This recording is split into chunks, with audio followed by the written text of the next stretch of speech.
Kata etika berasal dari bahasa Yunani, yaitu ethos, yang memiliki arti yaitu adat kebiasaan, watak, atau kelakuan manusia.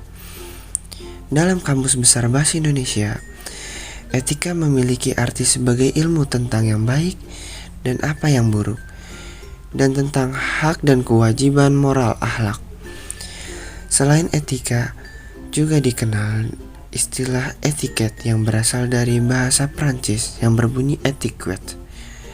Etiket ini biasa digunakan oleh para bangsawan kerajaan Prancis pada saat mengadakan acara pertemuan resmi, pesta, dan lain-lain. Dalam acara tersebut, etiket digunakan untuk mengatur tata krama sesuai dengan tempat dan acara. Etika dan etiket sama-sama mengatur tentang perilaku manusia. Perbedaannya yaitu etika yang berarti moral dan etiket yang berarti sopan santun. Konten ini telah tayang di Kompasian.com dengan judul Konsep dan Urgensi Pancasila dalam Sistem Etika. Etika juga diatur dalam sila-sila yang ada dalam Dasar Negara Indonesia. Konsep deontologis dan teologis yang ada di Pancasila ini juga ada dalam aliran filsafat moral. Deontologis atau kewajiban adalah ketika suatu perbuatan baik yang dilakukan tetapi dalam pelaksanaannya tidak memikirkan tentang akibat dari perbuatan tersebut, tidak memfokuskan pada konsekuensi. Dalam konsep teologis, lebih kepada memikirkan tentang tindakan moral yang akan dilakukan terlebih dahulu. Karena itu menentukan nilai dan kebenaran dari tindakan.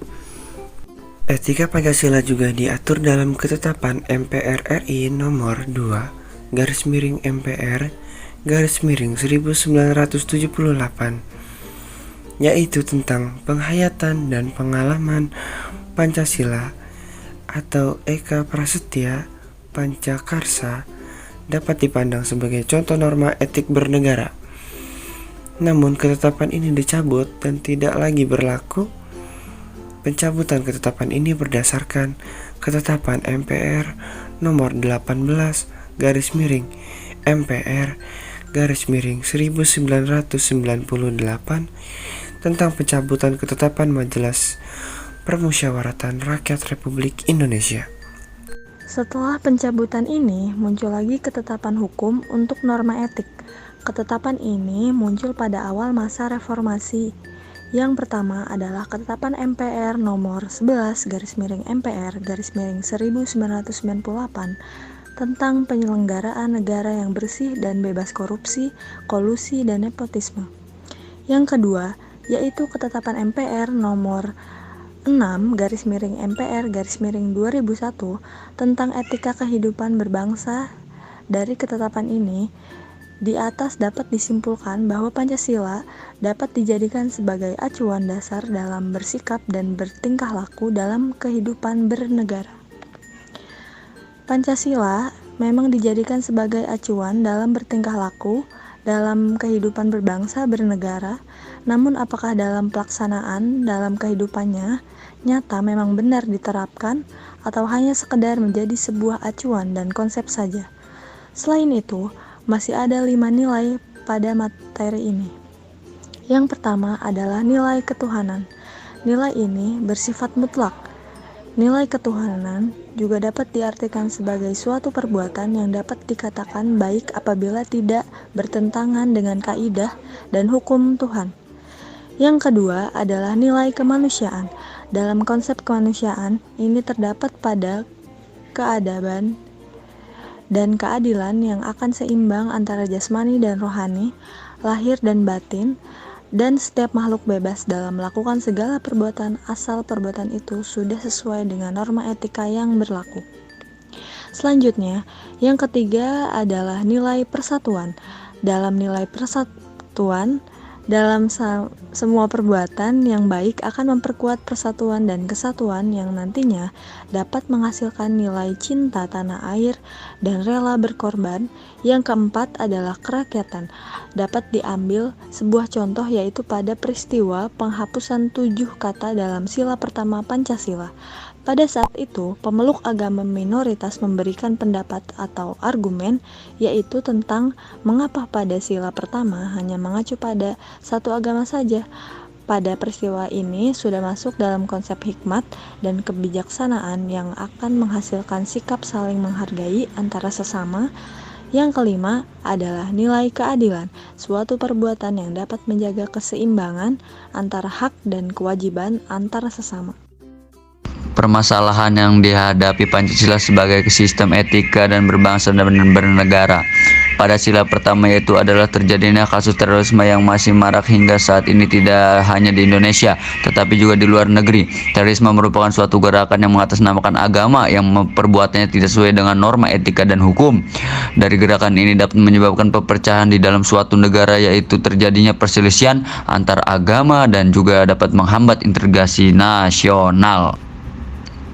Masih banyak terjadi kasus pelanggaran HAM yang dapat kita ambil contoh dari banyaknya kasus di Indonesia, di mana dari semua total kasus yang ada hanya ada beberapa saja yang berani melaporkan kepada pihak yang berwajib, karena seringkali kasus-kasus yang terjadi merupakan orang yang berpengaruh, meskipun di dalam yang berlaku hal ini adalah tetapi ternyata hukum ini tidak diperbalukan secara menyeluruh.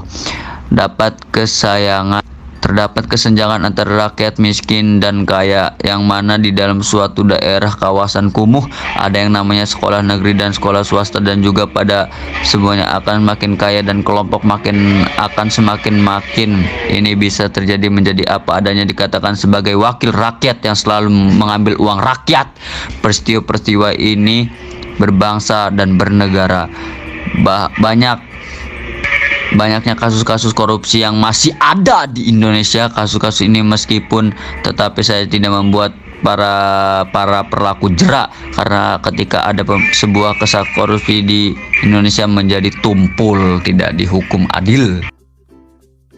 Pancasila sebagai sistem etika. Pancasila sebagai sistem etika mendasarkan penilaian baik dan buruk pada nilai-nilai Pancasila, yaitu nilai ketuhanan, kemanusiaan, persatuan, kerakyatan, dan keadilan. Kelima nilai tersebut membentuk perilaku manusia Indonesia dalam semua aspek kehidupannya. Pancasila sebagai sistem etika ialah moral yang bisa direalisasikan pada perbuatan yang dapat dilihat sehingga melibatkan banyak sekali aspek kehidupan.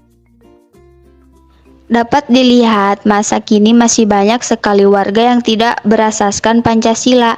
Tujuan Pancasila sebagai sistem etika dengan melihat nilai apa saja yang tercantum pada isi Pancasila. Maka dari itu, Pancasila bisa menjadi sistem etika yang sangat kokoh. Di dalam etika Pancasila sendiri tercantum nilai sila Pancasila seperti ketuhanan, kemanusiaan, persatuan, dan kerakyatan, serta keadilan. Dilihat berdasarkan nilai sila Pancasila. Yang ada ini tidak hanya bersifat keabsahan, tetapi pula realistis dan penerapan. Apabila nilai sila Pancasila ini betul-betul dimengerti, tentu bisa memusnahkan tingkat kesenjangan dan kejahatan moral aktivitas bermasyarakat, berbangsa, dan bernegara. Penulis menggunakan jenis penelitian ini adalah metode kualitatif dan studi literatur. Dan ada pula esensi dan urgensi Pancasila sebagai sistem etika. Istilah urgensi menunjukkan pada sesuatu yang mendorong kita, yang memaksa kita untuk diselesaikan. Dengan demikian, mengandaikan ada sesuatu masalah harus ditindaklanjuti. Urgensi bisa berarti pentingnya, misalnya urgensi kepemimpinan muda, itu lebih berarti pentingnya kepemimpinan muda. Esensi adalah apanya kenyataan, yaitu hakikatnya. Pengertian mengenai esensi mengalami perubahan sesuai dengan konsep penggunaannya, sehingga esensi ialah konsep sendiri. Menurut Thomas Aquinas, esensi adalah apanya sesuatu yang terlepas dari persoalan apakah sesuatu itu atau tidak. Pentingnya Pancasila sebagai sistem etika bagi bangsa Indonesia ialah menjadi rambu normatif untuk mengatur perilaku kehidupan bermasyarakat, berbangsa, dan bernegara di Indonesia. Dengan demikian, pelanggaran dalam kehidupan bernegara seperti korupsi, penyalahgunaan kekuasaan dapat diminimalkan.